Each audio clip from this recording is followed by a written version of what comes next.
Does it look like I'm against AI?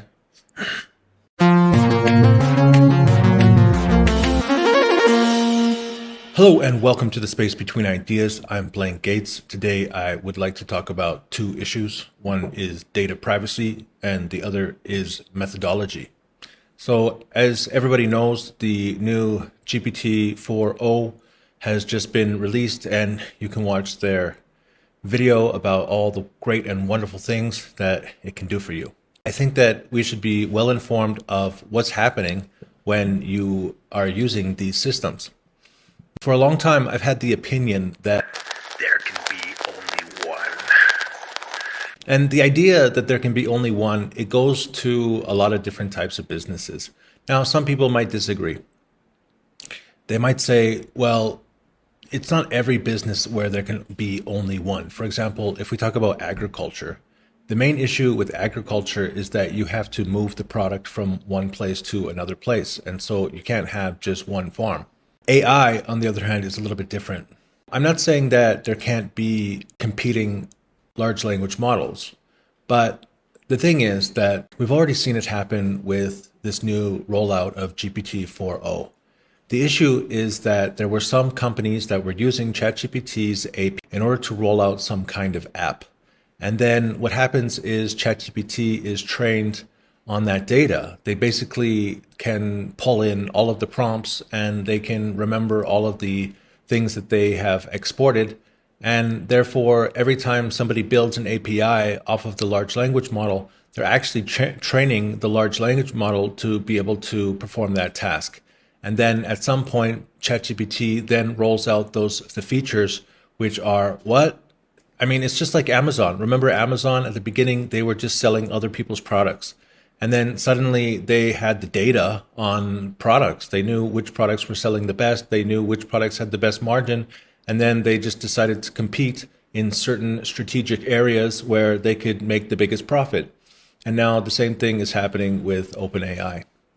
They also have the data for the prompts and the types of activities that people engage in the most. And then they provide that feature in order for their app to continue to roll on and to have more and more users and to gain that confidence. The issue about data privacy is that every time that you engage with ChatGPT, then it's absorbing your soul. It's pulling in all the data from your face. There was this one time when I told my mother that I can read people's thoughts, and she said, no, you can't read people's thoughts. And the thing is that I went through some very emotional experiences about 10 years ago when I went through a divorce. It made me like super sensitive to emotion. And sometimes, well, maybe I was just crazy, but sometimes I thought that I could actually feel other people's emotions. And then as I started talking to other people about this phenomenon, they started saying, yeah, like all women can do that, which I thought was kind of scary.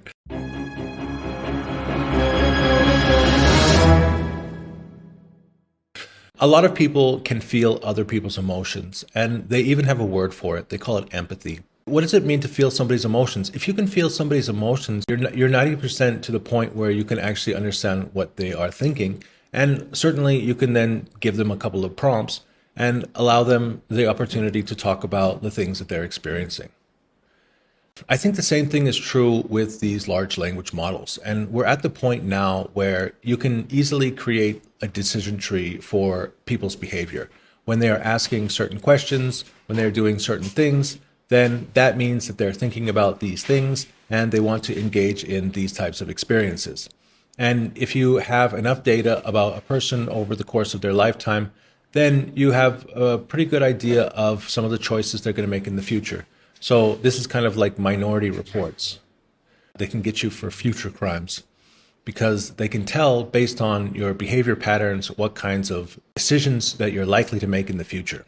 I'm not saying that we shouldn't use LLMs. I'm just saying that as the more that you use the LLM, the more data that you're feeding that thing. And if you're giving it information about your business, if you're giving it information about yourself, then it's gathering all that data and it has the processing ability to do stuff with your data that you cannot do. It's a big data algorithm. It can compare your inputs with the inputs of millions and millions and perhaps billions of other people. If the wrong person gets their hands on it, or if your competitors get their hands on it, then they have some pretty good ideas about how to reduce or to disable some of your activities. I'm not saying that it's a bad thing for 90% of the people. I think for most people, it's an opportunity to get some what. This brings us to the next point. The next point, it's about methodology. When you're working with yourself as a one-person business, and when you're working with other people as a team or working for a big company, there are different roles in the business. And one of those roles is the role of a coach. And a coach is going to provide different types of methodologies in order to think about problems. The question is, if you're going to use AI as your coach, then which methodology are you going to use? And I have a particular methodology that I like to use. And there's lots of well-known other types of methodologies that you can also use. If you are going through a facilitation experience with AI, they can certainly walk you through the process and they can get all of your data.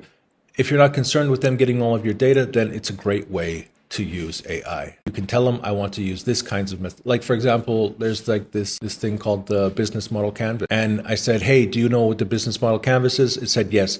And I said, okay, can you walk me through the process of the business model canvas and ask me enough questions in order for you to be able to fill out the whole business model canvas? And I said, sure, let's go ahead.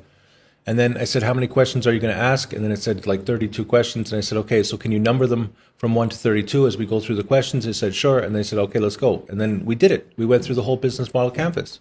So that was fantastic. And I think that it also has the ability to walk through the specific type of methodology that I teach using the book Create Crucial Insight as a basis. The question is, okay, well, why don't you just create a facilitation experience that AI can walk you through? Eventually, that's what's going to happen. But I think it's also important for you to have the ability to walk through these types of facilitation experiences without AI. At some point, you need to be the coach. And it's not just so that when the power goes out, that you still have a brain, that you can still think through things. The thing is that these different types of AI models, it's just like hiring somebody. And if you're going to be a manager, then you have to have the ability to understand the model, the methodology about being a manager and how to get the kinds of outputs that you want.